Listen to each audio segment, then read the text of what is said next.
कोलकाता में ट्रेनी डॉक्टरों के साथ रेप के बाद हत्या को लेकर देश भर के डॉक्टर और स्वास्थ्यकर्मी आक्रोशित हैं। रिम्स में 13 अगस्त से ही जूनियर डॉक्टर्स एसोसिएशन के बैनर तले मेडिकल के छात्र आंदोलन कर रहे हैं। यहां ओपीडी और रूटीन सर्जरी ठप है, केवल इमरजेंसी सेवाएं चल रही हैं।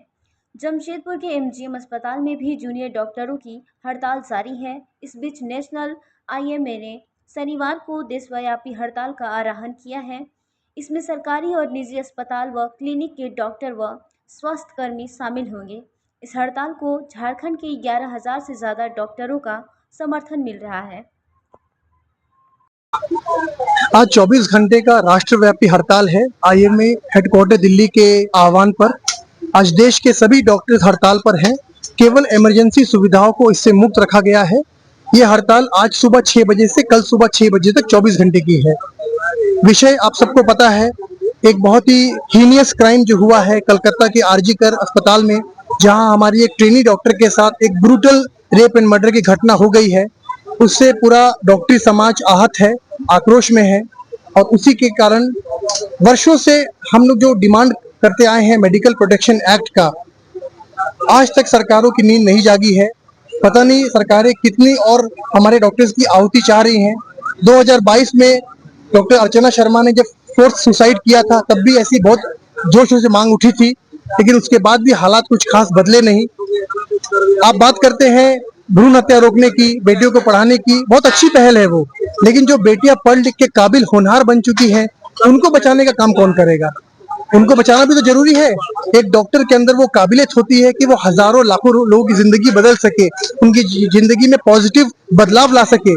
ऐसे होनहार डॉक्टर को जब हम बचा नहीं पाएंगे तो फिर क्या फायदा है इतनी मेहनत करके पढ़ाई लिखाई कराने का, उनको बचाने का? कहने का मतलब है कि डॉक्टरों को बचाना अति आवश्यक है। सरकारों को जागना पड़ेगा। इस घटना ने पूरी पोल खोल के रख दी है जो सरकारी अस्पतालों में जो लचर व्यवस्था है, और वो पूरे भारत में है। मैं किसी एक स्टेट की बात नहीं कर रहा हूँ। प्रॉपर उनको बुनियादी सुविधाएं भी नहीं है, सुरक्षा बिल्कुल भी नहीं है। अरे हम लोग तो कभी भी लग्जरी नहीं मांग रहे हैं। आईएमए तो शुरू से बुनियादी सुविधा मांग रहा है, बेसिक सुरक्षा मांग रहा है। अस्पतालों को सेफ जोन डिक्लेयर करना अति आवश्यक है।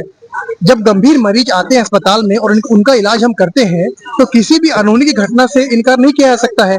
कोई भी अप्रिय घटना हो सकती है। मरीज की मौत होने पे हमारे रेसिडेंट डॉक्टर मार खाते हैं, हमारे कंसल्टेंट मार खाते हैं, गाली सुनते हैं दिन रात। तो ऐसी व्यवस्था तो आपको बनानी पड़ेगी कि जहां पर डॉक्टर सुरक्षित महसूस कर सके, हमारी जो महिलाएं हैं सुरक्षित महसूस कर सके। और मैं आपको बताना चाहूंगा कि ये मुद्दा अब एक जन आंदोलन का रूप ले चुका है, क्योंकि विषय खाली हमारी डॉक्टर की मृत्यु और रेप का नहीं है। अब बात उठ जा रही है कि महिलाओं की सुरक्षा, महिलाओं के अधिकार की बात भी उठ रही है। और ये आंदोलन को आईएमए लीड कर रहा है, और हम लोग देख रहे हैं कि पूरे देश के कोने कोने से हम लोग को समर्थन मिल रहा है। और ये आंदोलन अब एक व्यापक जन आंदोलन बन रहा है। जहां तक रेप का प्रश्न है, उससे ज्यादा हीनियस क्राइम हो नहीं सकता है। हम लोग ये भी चाहते हैं कि उसके लिए स्पेशल लॉ बने, महिलाओं को सुरक्षा को ध्यान में रखते हुए रेप के लिए स्पेशल लॉ बने। मौजूदा लॉ उतना स्ट्रिक्ट नहीं है, इससे लोगों में खौफ नहीं होता है। कैपिटल पनिशमेंट, डेथ पेनल्टी को छोड़ के कुछ और होना ही नहीं चाहिए। Proven cases of rape guilty जो पर्सन है, उसके लिए जो भी संशोधन करना पड़े सरकारों को करना चाहिए। न्याय प्रणाली में संशोधन करना हो, स्पेशल ऑर्डिनेंस लाना हो, लेकिन ये लॉ बनना चाहिए। अस्पतालों को सेफ जोन डिक्लेयर करना चाहिए। और हमारी मांग है कि जो कलकत्ता में हमारे डॉक्टर के जो भी हत्यारे हैं, जो भी दोषी है, उनको कड़ी से कड़ी सजा मिले, उनको जल्दी पकड़ा जाए, और उनको, हमारे उसके परिवार को और संपूर्ण डॉक्टरी समाज को जस्टिस मिलना चाहिए। हम doctor Saurabh Chaudhary, IMA secretary Jamshedpur.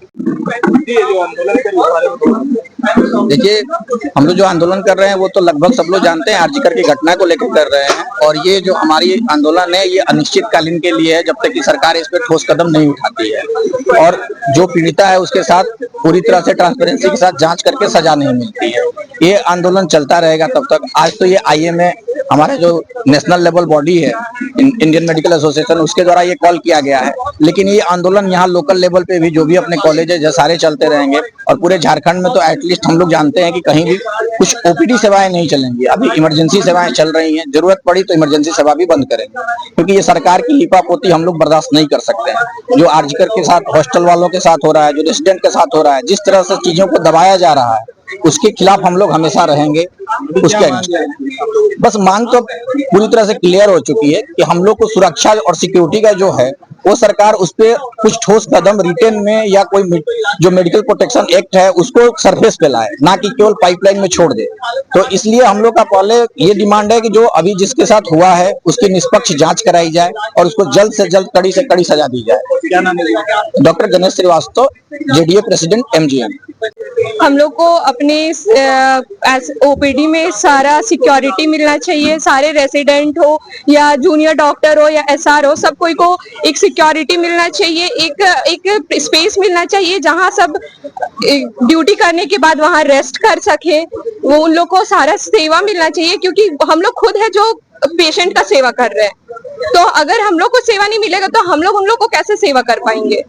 कहीं ना कहीं ड्यूटी करने के दौरान असुरक्षा भी महसूस होती होगी। हाँ, बहुत जगह होता है कि पेशेंट के फैमिली वाले या अटेंडेंट आके कुछ भी बोल जाते हैं, कुछ भी कर जाते हैं। तो उन लोग को भी ये समझना चाहिए कि अगर हम लोग के साथ वो लोग गलत करेंगे तो हम लोग उसके फैमिली वालों को कैसे देखेंगे।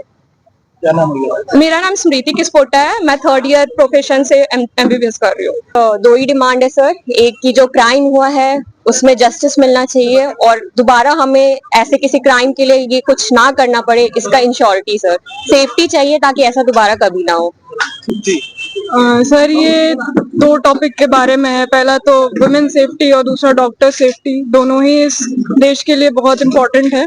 अभी जो हुआ है उसके लिए हमें जस्टिस हम डिमांड करते हैं और डॉक्टर्स की सेफ्टी के लिए जो बहुत साल से चला आ रहा है, जो अब्यूज होता है डॉक्टर्स के साथ, उसके लिए सेफ्टी डिमांड करते हैं। सेंट्रल प्रोटेक्शन एक्ट लागू होना चाहिए। क्या नाम है? वंशिका सिन्हा। जी, क्या बोलना चाहेंगे? कि पहली बात तो हम लोग इस प्रोटेस्ट को सीरियसली लेना चाहिए गवर्नमेंट को।